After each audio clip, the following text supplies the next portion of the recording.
नमस्कार। आज जर ती महिला तुमची आई असती, तुमची बहीण असती, तुमची पत्नी किंवा मुलगी असती तर तुम्ही हा व्हिडिओ फक्त पाहिला असता का, की संतापाने पेटून गृह विभागाला महाराष्ट्राचा प्रश्न विचारला असता? हा माझा प्रश्न आहे।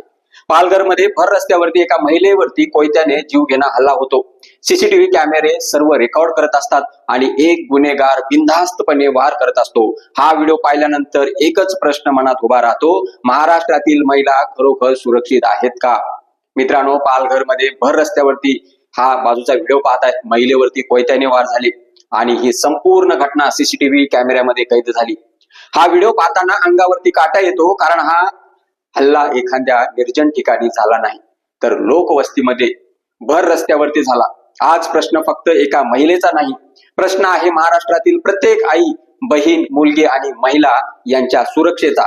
आज पुन्हा एकदा सामान्य जनतेच्या मनात प्रश्न निर्माण झालाय, महिला खरंच सुरक्षित आहेत का?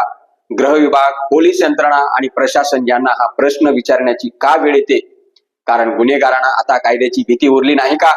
भर रस्त्यावरती कोयत्याने वार करण्याची हिंमत एखाद्या व्यक्तीमध्ये येतेच कशी? त्याला माहिती नसतं का कॅमेरे आजूबाजूला असतील? त्याला माहिती नसतं का लोक पाहतायत? त्याला पोलिसाची भीती नाही का? त्याला कायद्याची भीती नाही का? हा माझा प्रश्न आहे, की त्याला खात्री असते काहीही झालं तरी आपण सुटू? हा प्रश्न आज प्रत्येक सामान्य नागरिकाच्या मनात आहे। या प्रकरणामध्ये कारण काही असू शकतं। कोणी म्हणतं एकतर्फी प्रेम, कोणी म्हणतं वैयक्तिक वाद, कोणी म्हणतं कार्यालयीन मतभेद, पण अंतिम सत्य तपासातून समोर येईलच। मात्र कारण काही असलं तरी कोणालाही कायदा हातात घेण्याची मुभा किंवा अधिकार नाही। एखाद्या महिलेवरती भर रस्त्यात जीवघेणा हल्ला हे कोणत्याही परिस्थितीमध्ये समर्थनीय नाही।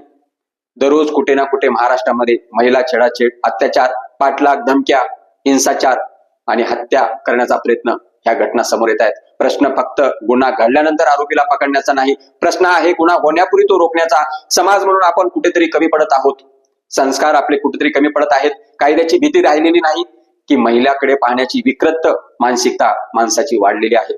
आज आवश्यकता आहे कठोर कायद्याची, नाहीतर त्या कायद्याच्या कठोर अंमलबजावणीची। कारण जेव्हा एखाद्या महिलेवरती भर रस्त्यावरती हल्ला होतो, तेव्हा जखमी फक्त ती महिला होत नाही, तर जखमी होतो संपूर्ण समाज, विश्वास।